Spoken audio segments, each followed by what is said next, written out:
大家好，欢迎来到我的频道塔罗的地狱，我是 Nico 啊。那我们今天要占卜的课题是在12月份你们需要知道的信息和指引。在12月份会有什么值得期待的事情发生？你们又会有一个怎样的转变？那在我们面前呢有3组牌，从左到右分别是第一组牌、第二组牌、第三组牌。大家可以根据自己的直觉选择和你们连接最紧密的一组牌。稍后的话我会做出一个解读。那么大家在选牌的过程当中，可以在弹幕上打出领取好运，来领取你们的专属好运。好，那我们现在可以开始选牌了。大家好，欢迎来到第一组牌。首先我们抽到的这张圣杯国王啊，这张牌给我的感觉是12月份你们可能要宣誓什么一样，它是一种加冕的仪式吧。12月份可能会有这么一个活动吧，你们是这个活动当中的一个主角。可能是生日，或者说会有一件值得庆祝的事情。总而言之，12月份会有一个很特殊的日子会到来，对你们来说很特殊。手中的圣杯代表的是你们会收到很多的祝福和鼓励啊，而且你们在12月份会给自己一个承诺，它是有一种势在必得的决心在里边的。这张牌我觉得其实我感受到的还是有一点严肃的能量的。你们在准备一件事情，或者说对于成败看得很重，非常在乎竞争，或者说某种竞争背后的结果。所以说我觉得就是它这张牌代表的就是你们在准备一件很重要的事情。而且呢，从这张牌上我看到的是，我感受到的是一种你们非常想要证明自己的决心，想要尽快的去完成什么，开辟出一条属于自己的路，用这种方式证明你们有能力去主导自己的人生。所以说12月份你们的这种决心，它会显化成为一种行动力啊，帮助你们进一步的独立。然后这个圣杯国王呢，它也有可能对应到你们在12月份遇到的一个人，这个人会给到你们一个承诺，这个承诺它是属于那种，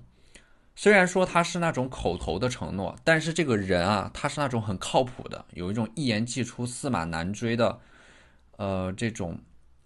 感觉在里边的。所以说他给到你们的这个承诺会让你们吃下一个定心丸，内心当中的一块大石头会落地。然后第二张牌呢是权杖六啊，逆位的权杖六。我觉得有一件事情的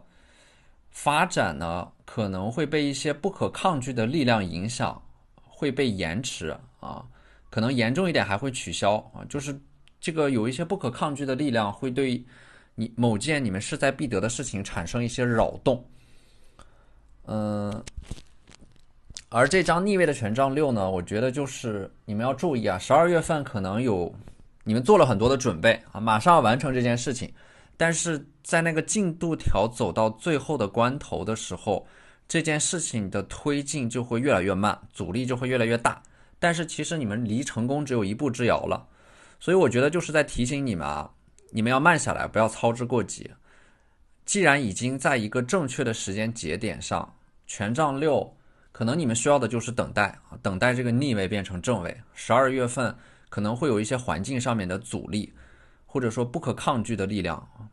去干扰你们的计划。就是在这个过程当中一定不要慌，一定不要急，让自己冷静下来，一点点的推进，尤其是要注意一些细节。所以说这个外部因素的干扰可能会让一些事情有那么一点一波三折，但是我觉得权杖六这张牌它最终会成为一个正位，也就是说最终这个结果它依然会是良性的，是对你们有利的。第三张牌是权杖九。12月份其实是一个很忙碌的月份啊，有很多事情摆在你们面前，要一件件的去处理。而且权杖九啊，12月份你们在晚上的能量会很活跃，可能你们到了晚上的时候，你们的工作效率和学习效率才是最高的。利用好晚上的这种能量，可能晚上的时候你们会有大量的思考吧，连夜学习，连夜工作，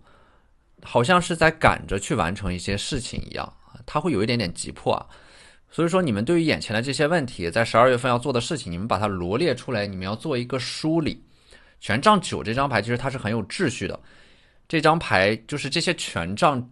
整齐的排列在你们的面前啊，对于这些事情啊，你们要有一个优先度的，就是分清楚什么事情是又紧急又重要的事情，那就优先处理，把那些不紧急也不重要的事情放到最后再处理，去优化决策，分类你们的任务，在梳理自己任务一点点解决问题的过程当中，你们整个人就会平静下来啊。所以说12月份可能还会有很多这种在深夜里边的思考，晚上的时候会很容易情绪化，深夜的时候会想起一些过去的人和事。在这个过程当中，你们一边想一边做，整个过程其实是相对来说是比较流畅的，不必烦恼和焦躁，跟随着命运的声音一路往前。在这个过程当中，你们所经历的洪流和浪潮都是你们必须要经历的，包括人生的平静和激烈，也都是我们旅程当中的一部分。所以说你们要看开一点。然后就是这张星币10啊，我觉得对应的是刚才抽到的这张逆位的权杖6，就是你们之前被突然延迟或者说取消的一件事情啊，它最终还是会被提上日程，就是这件事情最终它对应的还是一个好的结果，只不过是会有一点波折而已。它该来的还是会来到你们的身边啊，虽然说会稍微晚一点，对于那个属于你们的结果，它终归是属于你们的。无论是在事业也好，在感情上也罢啊，或早或晚，是你们的就是你们的。12月份的话呢，我觉得，我们抽到的这个权杖骑士啊，它还会有一个里程碑一样的事件去发生，然后确立你们接下来未来3到5年的发展和人生规划，就是你们就是在等那个结果，只要那个结果一出来，你们未来3到5年的人生发展规划，它就会变得非常的清晰啊。所以说星币10这张牌呢，它也给我一种意气风发的感觉，就是你们知道你们所期待的那个所憧憬的未来，所热烈盼望的一切在一点点的向你们靠近，你们就是有这样的一种强烈的直觉啊，所以说要再勇敢一点，再热烈一点。那些你们觉得从来不会看到的景色和终身不会遇到的人，正在一点点的向你们靠近。而且呢，星币10的话呢，12月份可能会有一个老朋友远道而来啊，会和你们有大量的这样的一种深度的沟通和交流，有可能是一个商业上的合作伙伴啊，这种谈话会给到你们很多的启发，或者说它会带来一些资源，因为星币本身就是一个资源，就是你们在和它互动的过程当中，这种谈话或者说合作背后，它会显化出大量的这种财富。那么我们接着抽到的这张权杖骑士啊，就是它本身是很热烈的啊，权杖骑士的这种能量是非常的强烈的，但是这种热烈的努力它又是不可持续的，就好像是100米冲刺一样，就是你们往前猛冲一段之后，你们必须要休息一段时间，但是在短时间内就会爆发出巨大的能量，就是说你们在12月份要利用你们自身的这种特点，把那些最难攻克的事情集中的放在一个时间里边，你们爆发出来的这种能量，虽然说它不能够一直持续下去，但是能够在短时间内一口气解决很多问题，处理很多的事情。还有另外的一个层面的暗示，就是你们会打算攀升下一个里程碑，就是你们点燃了一座灯塔以后，你们会看到那个更远的更清晰的未来。12月份你们会确立整个2023年的计划。权杖骑士它也是有一种苦尽甘来的暗示的啊，之前的这种长途跋涉，当你们在点燃了那座灯塔以后，你们会觉得一切都是值得的。所以说12月份它一定是会有一个很重要的阶段性的终点，它同时也是下一个阶段的起点。那么我们抽到的这张星币骑士啊，我觉得12月份呢，就是整组牌给我的能量就是赶着往前走的，一件事接着另一件事，中间甚至没有休息和喘息的时间和空间，有一种是那种在不同的地方来回的奔波穿梭，你们是一直在路上的，不停的从一个地方去往另一个地方，不断的追赶人生一趟又一趟的列车和目标。这个过程里边，你们身体会很累，但是你们的心理会很充实，就是有一种你们是被一些东西压迫着，或者说鞭策着往前赶路的。那么这个星币骑士呢，就是让你们去调节自己的节奏的，有计划的调整自己的作息，抽出一些时间来让自己变得松弛下来，就是别那么赶，做一些事情让自己安静下来，沉淀下来，比如说看看书，看看电影啊。星币骑士本身它也是有一种思考和复盘的指引在里边的，就是不要一直往前赶路，你们一边赶路也要一边停下来思考一下，是不是在赶路的过程当中犯了一些错误，错过了一些机会。我觉得星币骑士它本身是有着很强的这种反思的机制的，就是人与人之间的差距，它其实不是来自于年龄，甚至不是来自于经验，而是对于经验的总结，对于过去犯过的错误的反思和升华的能力。所以说，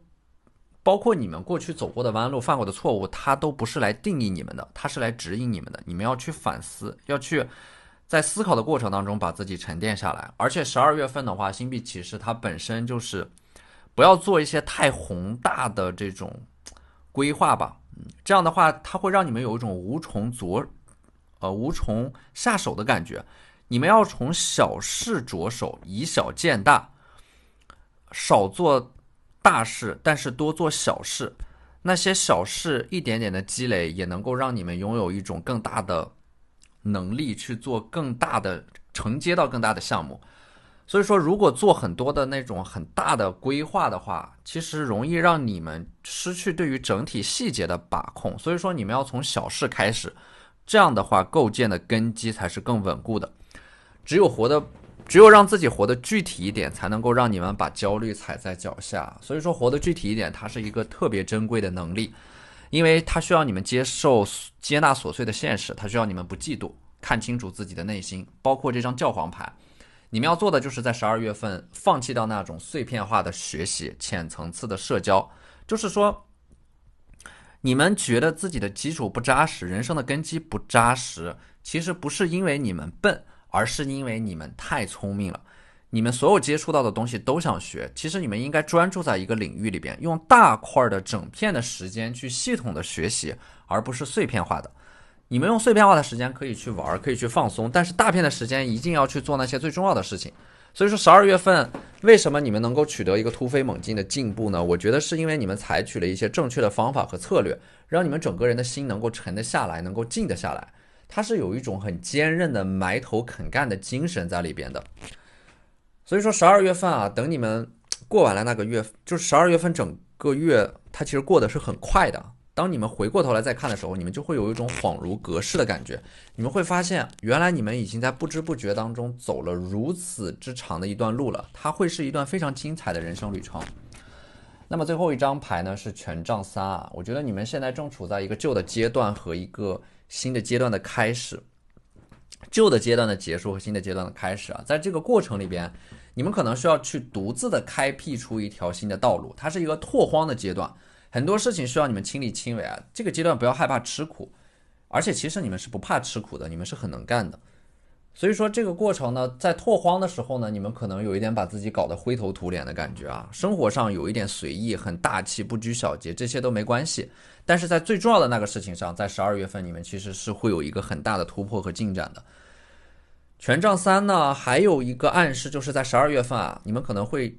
被迫掌握一些很基本的生活技能，有可能是你们被封闭和隔离在一个区域里边，那这个时候你们的那种生活技能就会突飞猛进，会更好的照顾自己。而且12月份你们要有意识的去囤一些食物和物资啊资源。12月份你们处在一个人生当中相对急促变化的时期，这个时候你们要对自己有一点信心啊，不要否定自己，不要过度的矮化自己，多给自己打气，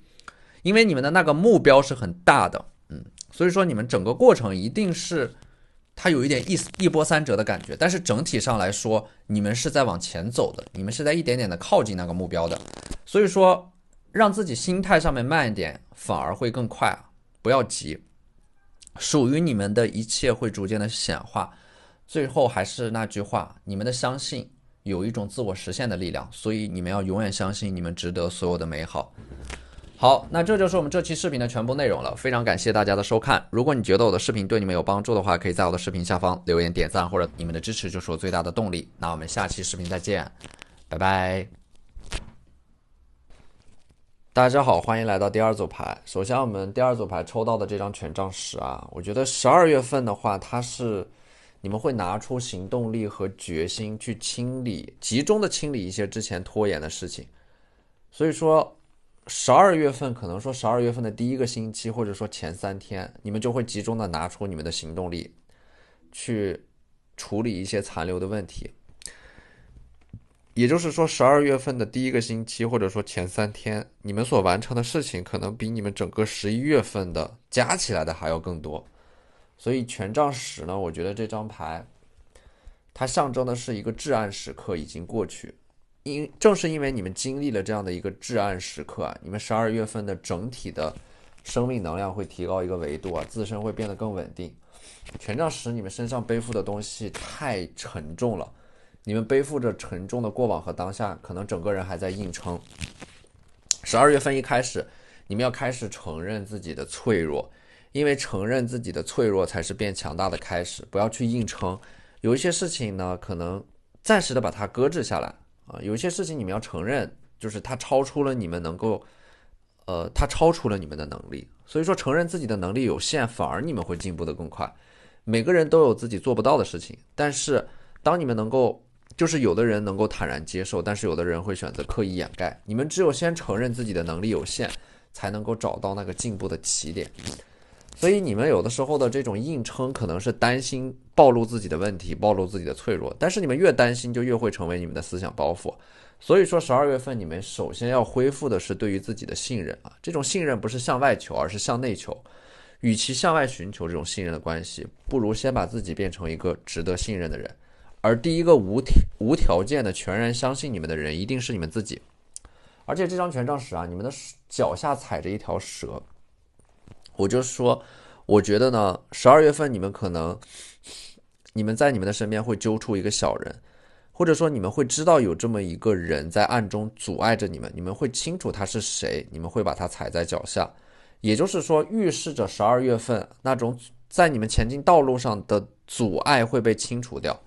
第二张牌是月亮牌啊，它其实是有着一种想象力和创造力的，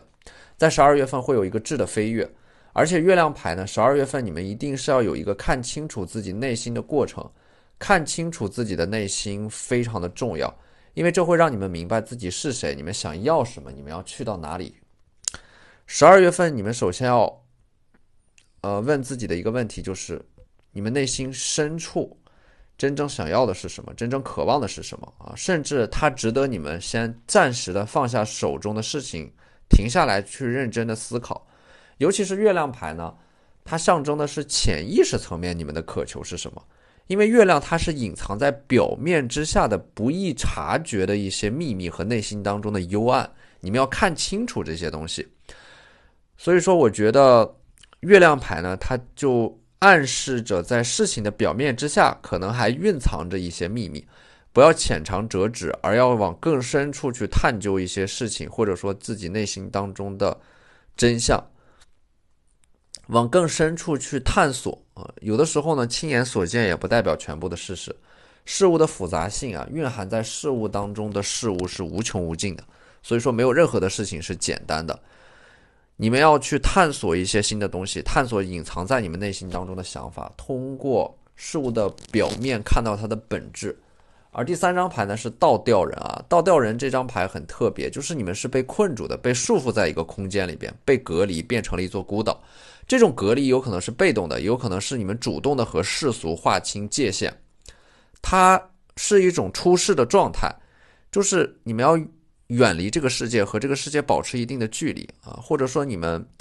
被这当下的这个环境所影响，让你们处在一种被迫的处在一种隔离的状态里边。所以说这张吊人呢，你们可以看到身后有一个人会把你们从这种隔离的状态里边解救出来，他一直在你们的身后看着你们，他会在适当的时机出手。我觉得这张牌你们应该能够意识到，就是每一次当你们陷入到自我封闭的困境当中的时候，总有人能够把你们从这种困境里边通过一种方式影响你们，引导你们。要么是他们会亲手把你们解救出来，要么是他们会提供一些方法让你们去执行，然后自己走出来。第四张牌呢，星币皇后啊，12月份的你们呢，一直坚持的一件事情会得到一个好的结果啊，雄心壮志会达成。星币王后其实它是有一种因果链条的，就星币王后本身它遵循着一种等价交换的规律，就是你们种下什么因会得到什么果。12月份它一定是一个收获的月份，你们之前沉淀下来的努力会让你们在12月份得到回报。它应该是有关于这种考试上岸、升职加薪这一类的暗示。如果说在12月之前你们有认真努力的话，那这张牌它其实在12月份会有一个结算的过程，就是你们的过去的努力会在12月份兑现。所以这组牌里边，如果你们是真诚的、问心无愧的，你们在12月份也会得到一个同样真诚的结果啊。这个结果它一定是不会辜负你们的期待的。这个星币女皇呢，其实它还有这样的一种暗示，就是你们之前的那种倔强的、有一点轴的一根筋的性格，反而会让你们在12月份得到很多的好处。有一些事情呢，绝大部分人他们可能都会选择理智的放弃，但是只有你们坚持到最后，那么你们就会成为最后的赢家。所以说星币王后呢，它是你们在12月份啊，能够构建起一种安全感，物质上或者说精神层面的。可能一部分人会住进自己的新家，或者说会有一笔很大的收入进账。在资源上你们是稳定的啊，资源就是现实物质层面的稳定，能够带给你们情绪上的稳定啊，能够给到你们很强的一种支撑。而且呢，星币王后啊，你们手上的这颗星币代表的是12月份你们可能会找到一个你们为之想要守护的东西，某个目标或者说某个人，它会让你们的生活重新回归到正轨上。整个人呢，就像这个星币王后一样，它看上去也会更有力量感。那么这张圣杯七呢，它对应的是你们在12月份呢会有一个验收的阶段，就是你们之前的一个作品会在12月份拿出来做一个展览、汇报、演讲，会有一个工作学习成果的复盘和总结，会逐渐的开始享受自己在12月份做的事情。而且呢，这个圣杯七，如果我们仅仅从牌面上去解读的话呢，你们可能在12月份会和一个人，一个很重要的人，你们两个人会去看一场落日。我觉得在夕阳的余晖下，你们可能会有一些对彼此的承诺吧。圣杯七它还有一种象征，就是因为这个日落它其实代表的是一些事情会结束，会有一个圆满的收尾，你们终于可以松一口气了，这种紧绷的能量会变得松弛。之前的隐忍在12月份会拨云见日。而且呢，本身圣杯啊，它其实有着大量的这种交流的，可能是会你们和一些老朋友会有一些寒暄，它是有一种回忆的能量在里边的，有很多回忆会涌上心头，会有很多的感触，或者说会和之前好久没有联系的朋友重新建立联系。那么这张权杖8呢，我觉得在12月份你们可能是会跟随集体去做一些事情，你们在一个集体当中会有很强的存在感啊，主动的号召某个活动，或者说你们是一个活动当中的参与者，你们在参与这个协作的过程里边会得到很多的机会啊。权杖8呢，还有一种能量，就是你们在12月份努力的过程里边，你们会发现有一些莫名其妙的有一些人来帮助你们，推动一些事情的发展。这个人搭一把手，那个人出一份力，看似是一件不可能完成的事情就被轻易的解决掉了。所以说权杖8它象征的是一种集体的力量，集体的智慧，就不要忽略这种力量，你们要学会利用这种集体的力量、集体的智慧，或者说在一个平台当中去利用这个平台所携带的资源来帮助你们去完成一些事情，解决一些问题。不要单打独斗啊，要学会借助集体的力量，要学会借助这种集体的智慧。然后这张逆位的星币1呢，星币王牌啊，就是因为它是一个逆位，就是说12月份你们之前被拖欠的一笔钱啊，或者说别人欠你们的一笔钱负债会在12月份还清。逆位的星币代表的是你们借出去的钱会重新回到你们的身边，因为它是一个逆位牌，所以说你们得到这笔钱的过程其实是有那么一点一波三折的，但是最终结果应该还会是好的，因为属于你们的终究是属于你们的。逆位的圣杯6，然后就是我们抽到的这张圣杯6。圣杯6的话，我觉得在12月你们是会去见一个人的，你们会告诉他一件事情，或者说告诉他未来的一些计划和想法。圣杯6同样也暗示着可能是一段暧昧的关系会奔现，有一个人找另一个人，然后带着一样东西啊。12月份他一定，而且有一个人他是背对着我们的，说明可能这个人现在你们和他联系但是暂时还没有办法和他见面，你们是通过这种网络的形式啊，在和他不断的这种沟通。那么12月份的话，你们就会有一个面对面的接触，而且这个人他现在背对着我们，说明这个人可能现在还是隐藏起来的，到了12月份你们才会知道这个人是谁。12月份的话，我觉得这个圣杯六的话，你们还要注意啊，就是你们可能会和一个人去一起策划一件事情，而且要重视，就是圣杯六它其实是有一个沟通的过程的，一定要重视表达的力量，把自己的计划和想法说出来，这样才会有对的人去帮助你们实现那个目标啊。我觉得12月份的话呢，从牌面上来看，会有一些人走马观花式的出现在你们的生活里边，但是呢，这张圣杯六啊，包括这个权杖八吧，就是要找到对的人。如果说，就是来来往往的人很多，但是其实对的人很少，和你们说话的人很多，但是能够真正参与到你们的人生的人是很少。但是在这个过程里边啊，我觉得你们是能够辨别出来谁是有能力去深度的参与到你们的生活里边的。所以说你们要把关注点放在那些能够和你们建立深度连接的关系和人上面，就是不要浪费太多的时间在那些无效的社交里边。而且你们自身是有这样的一种分辨能力的，就是你们清楚什么是无效社交，而什么对你们来说是有效社交，什么人对你们来说或者什么样的关系对你们来说是真正重要的。好，那这就是我们这期视频的全部内容了，非常感谢大家的收看。如果你觉得我的视频对你们有帮助的话，可以在我的视频下方留言点赞，或者你们的支持就是我最大的动力。那我们下期视频再见，拜拜。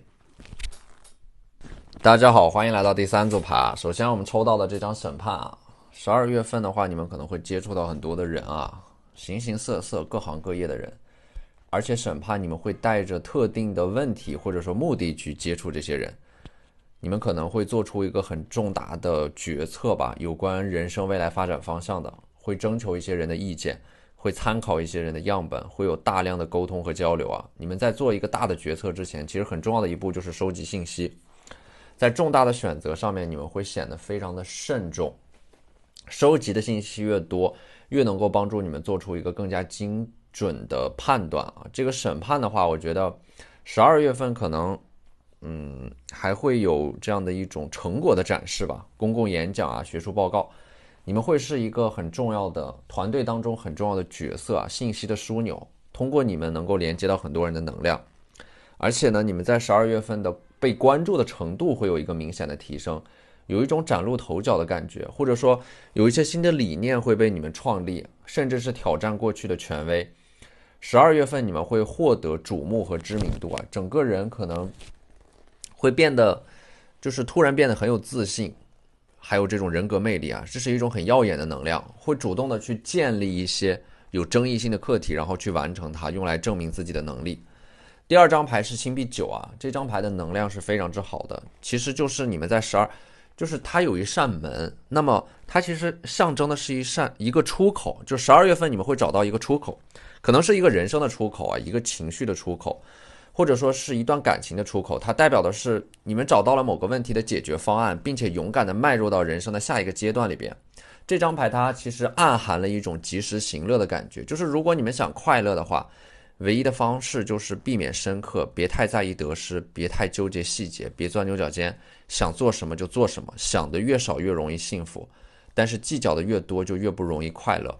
12月份你们会有一些闲下来的时光，而且能够体验到一些看得见摸得着的幸福，比如说去见一个你们想见的人，吃到好吃的食物，买到想买的东西啊，它的这种幸福并不是来源于某个宏观上面的大的目标的达成，而是能够深刻的感知到当下存在的每时每刻啊，在这样的一种琐碎的生活里去寻找那些美妙的幸福时刻。这张牌它是一个以小见大的牌，就是用那些令你们感到幸福的琐碎的小事去对抗生活的荒谬和虚无。而且12月份你们会来到一个人生的新的关口啊，只要通过这扇门，那么你们的生活就会慢慢的好起来。所以说12月份是你们整个人的这种能量运势的转折点。因为对于一部分人来说，2022年其实是极其漫长又波折的啊。但是想一想，无论再怎么漫长和波折的时光，那些看似无法逾越的挑战，其实都没有让你们停下来，你们终究还是一路走到了这里。这个时候呢，我觉得在12月份啊，后面的这扇门，其实我觉得它也象征的是一种开悟。你们会有一种非常微妙的幸福感穿过全身，一种不为什么而存在的幸福感。就12月份的某个瞬间，你们的身上会被触发了那种只有爱才能够带来的体会。这是某个回忆，或者说当你们能够感受到你们被身边的人所深爱，你们会感觉到自己被美好的东西所充实，或者说这种美好它并非源自于你们的内心，也许这种美好就是你们自身，你们就是美好本身。当你们有了这种感觉之后，你们就不会再感觉到平庸、命运无常、年华易逝，而是能够坦然的、完整的接纳自己。第3张牌呢是星币8，泥土里的玫瑰。在你们精心的呵护和浇灌下，一点点的茁壮成长啊。其实星币8这张牌，它是一张非常努力的牌，你们会把大量的时间都投入到某个具体的事情里边，用这种方式去对抗焦虑啊。12月份，你们整个人的能量是异常稳定的、踏实的、坚定的，而且呢，会专注在一些事情上面，远离诱惑啊。就是你们会意识，你们会意识到，生命当中的每个功课，它都不能够走捷径啊，从源头开始就要认真。所以说12月份你们整个人会做一个决定，一旦做了这个决定，你们就会一直在这条道路上、这个方向上走下去，你们就会善始善终。12月份你们会明白一件事情啊，就是如果眼前的这个功课你们做的不及格的话，那么下一个功课也很难及格啊。现在逃避的问题，未来会变得更棘手。所以说这个星币8呢，它是一种努力的去解决问题、面对问题的态度。它强调的不是结果，而是过程。就是人生的意义不是到达终点后的喜悦，而是你们走过的每一步路。所以说终点其实没有太多的风景啊，风景都在路上。你们要有这样的一种思维，这样才能够让你们享受整个过程，而不是觉得只有结果才能够带给你们快乐。第4张牌是逆位的圣杯2啊，我觉得12月份的话，你们要在一些事情上面及时止损了，这是你们整个人运势的一个转折点，或者说能量好起来的关键。如果说你们还是在一些看不到回报的事情上面不断的投入，那么就是你们是很难去从这种泥潭里边走出来的啊。有一些事情或者说关系要及时的抽身，如果你们能够懂得止损，那再大的损失其实在未来来看都是最小的损失啊。所以说逆位的圣杯2啊，它其实还和一些回忆有关吧。你们可能还在想着一个人，或者说和某个人的关系，和某个特定的人啊，你们在努力的找着话题，但是呢，这种关系可能是不冷不热的，要么就是有一些过去的回忆还是没有办法释怀，反反复复的能量在里边。12月份你们整个人还是很感性的、很念旧的，会经历一些时刻，听到就是可能是被某个细节、某一首歌触发的回忆，能够让你们立刻的回到过去，或者说突然的闻到某种味道，它都能够触发你们关于过去的回忆啊。你们可能是有某些东西被刻在了你们记忆的迷宫当中，随时随地都可能会被触发。你们有的时候会有一点本能的抗拒这些回忆啊，实际上是你们不想活在过去，但是又会条件反射般的触发这些回忆。12月份对你们来说比较重要的事情就是，其实它是实现一个理性与感性的平衡啊。我觉得抽到这组牌，你们是一个非常非常重感情的人。很多事情呢，你们知道答案啊，就是在心理层面上，在感性上面是不愿意去接受，或者说不愿意去忘记啊。无论怎么样，对你们来说，我觉得走出过去的关键就是你们要反复的提示自己，对于过去的那些事情，你们已经尽力做到了最好，你们是问心无愧的。那么我们抽到的这张圣杯王后啊，12月份我觉得很重要的一点就是劳逸结合吧。圣杯其实它的这种能量是温和的，不是说那种急切的、急迫的想要得到什么。你们知道，你们终究会得到它，这个过程就是要慢慢来，心态上要放得平和稳重一点。有一些事情呢，12月份是由你们说了算的，是由你们来决定的。就是12月份你们会思考一些人生的大方向，自己的归宿在哪里啊？整个人是很平和的，很宁静的。这恰恰意味的是你们经历过一轮大的情绪的动荡和变化，会让自己在12月份稳定下来。之前可能太跳跃了。还有就是你们在12月份会做一些让自己感到放松的事情，读一本书，户外走一走，感受这种大自然的能量，或者说会和一个很有智慧的人进行一个深度的思考和对话。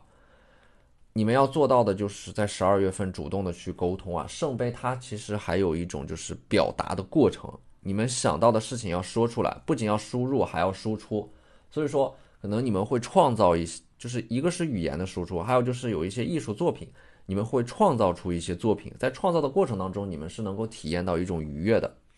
圣杯本身呢，它还象征的是一种感受，就是12月份你们要去倾听自己内心当中的那种感受，内心当中的声音，你们的身体会自然而然的做出反应啊，根据你们内心当中的感受向谁靠近，如何发展，去哪个地方，其实你们的身体，你们内在的感受已经给到你们答案了。你们会发现你们之前只要是靠着自己的直觉和感受做出的决定啊，往往都不会有太大的错。就好像是在黑暗当中摸索，你们不是用眼睛看的，而是用心去感受的。即使没有地图罗盘的指引啊，你们也能够隐约的感觉到有什么东西是在呼唤着你们的。那么这张圣杯8呢，我觉得在12月份啊，你们会发现有一些人他是在背后默默的支持着你们的，支撑着你们的，他会给到你们一种很强烈的归属感，就是有人在背后托举着你们，即使你们坠落啊，也是有一股能量在承接的。这是就是会让你们感到很安心，你们会觉得是幸运的，因为这个世界上有人爱着你们，你们会感觉到很幸福。而且我觉得你们会发现啊，就是这种爱它是默默的内敛的，而且有一种忧心忡忡的感觉啊，就是即使有人爱着你们，但是你们整个人是有一种面壁思过啊，或者说他是你们在反省着什么事情啊，或者说在焦虑着什么，就是在这个过程里边，有人是能够看到或者说感受到你们的这种能量，他会很心疼你们，因为他们知道你们的生活压力很重，心事儿很大，但是可能他又没有办法帮助你们去彻底的解决一些问题，因为其实你们自己心里也清楚，有一些问题只能靠自己去解决，就是他们看着你们很焦虑，他们也会有一点担心你们，但是又不知道怎么去帮助你们。我觉得你们在12月份的话呢，你们会意识到，就是身边会有一些默默守护着你们的人，他们给到的这种能量是温柔的，要去很稳定的守护好这些人啊，守护好这种能量，要定期的和他们保持联系，打个电话问候一下，告诉他们你们的近况。而且呢，12月份会有一个人出现，权杖5啊，就是他会有一个合作吧，我觉得，或者说你们的身边会出现一个很得力的这种队友帮手，因为你们手上拿着权杖，而对方手上拿着宝剑，你们手上的权杖代表的是你们拥有某种资源，或者说某种能量，但是12月份的话，这个拿着宝剑的人，他代表的是宝剑，它其实意味的是某种方法论或者说工具，就是能够整合你们的资源去解决一个问题啊。所以说你们两个人会联手去解决一个问题，你们在12月份它不是孤军奋战的，它是有一种联合的能量啊。你们和这个人的合作，它会让你们顶住压力，迎难而上，把一件极具挑战性的任务顺利完成。这条蛇呢，其实它象征的是你们内心的恐惧啊。就是12月份出现的这个风象星座、风象特质的人，天秤、双子或者说水瓶，它的出现其实一定程度上能够帮助你们梳理你们当下的这样的一种能量，坚定你们的信心，去面对你们内心当中的恐惧，去推动着你们做一件你们之前一直想做但是又不敢做的事情。而这张逆位的星币4呢，我觉得它对应的能量啊，12月份你们会有意识的去减少自己的那些不太理智的消费啊，减少大手大脚，然后会还清一大笔钱，还清一笔负债欠款，整个人如释重负。就是你们在生活当中会做减法，你们之前的问题在于你们想要的太多，但是能完成的太少。你们一旦开始做减法，你们会发现想要的越来越少，但是你们在这个过程当中能够完成的会越来越多。那么权杖4呢，我觉得在12月份你们还会和某个人啊关系发展非常的快。就12月份它的能量呢，就是会有一些人登场，也会有一些人退场，而有一些人的登场是源自于一些人主动的退场。因为我们的生命当中，我们只能够允许就是一定数量的人在我们的生活圈里边，所以说有人登场就必然有人退场，而且有些东西你们必须要主动的让一些人退场。这种我觉得他的这种权杖四吧，就是当你们决定彻底的放弃某个人啊，甚至是把他删除掉啊，另一段关系就会随之而开启。有一种无缝衔接的感觉，就好像有一个人一直在等着你们，等着你们结束上一段关系，然后命运的剧本就会把这个人安排到你们的生活里边。那么权杖四的话，你们和这个人的这种密切的频繁的沟通啊，这种感情会升温的很快。12月份你们可能会经常和一个人出去玩啊，这个人他能够给你们带来一些情绪上面的感受和价值吧。你们会和一个人的感情进展的非常迅速且稳定。死神的话呢，我觉得12月份你们会和自己完成一个彻底的和解，就是有一种颠覆、推翻的感觉。死神啊，内心当中会滋生出一种叛逆，让你们不愿意在一种不断重复的循环的生活里边去过接下来的日子，可能会发出某种无声的抗议啊，刻意的摆烂，或者说想要一走了之。死神牌我觉得就是当你们彻底的躺平，或者说有一种放弃自己的想法的时候，突然会有一股力量把你们从这种虚无的困境里边拉出来，它是有一点物极必反的感觉。就是12月份你们一开始会不断的做减法，当你们减法减到一定程度的时候，会有一股力量把你们突然的拉回到这种充满烟火气的生活里边。这个时候你们会感觉到生活是如此美好啊。所以说死神它是有一种从一个极端到另一个极端的摇摆啊。前一秒钟你们可能还觉得人生没有任何的意义，有一种想要破罐子破摔的冲动，后一秒钟你们就会立刻的回归到生活本身，会比任何人都更要热爱生活本身啊。所以说死神它是一张非常极端的牌，有一种极端的能量在里边，要么就是极度悲观，要么就是突然又变得极度的乐观。在这种巨大的情绪波动啊，人生观和价值观反复横跳的过程当中，你们会感受到一些东西，领悟到一些东西，会彻底的看开一些事情。它一方面对应的是生命的觉醒和开悟，另一方面你们在12月份啊，其实我觉得它也是会显化一些非常安稳的平和的睡眠，会非常享受只属于自己的时间和空间。好，那这就是我们这期视频的全部内容了，非常感谢大家的收看。如果你觉得我的视频对你们有帮助的话，可以在我的视频下方留言点赞，或者你们的支持就是我最大的动力。那我们下期视频再见，拜拜。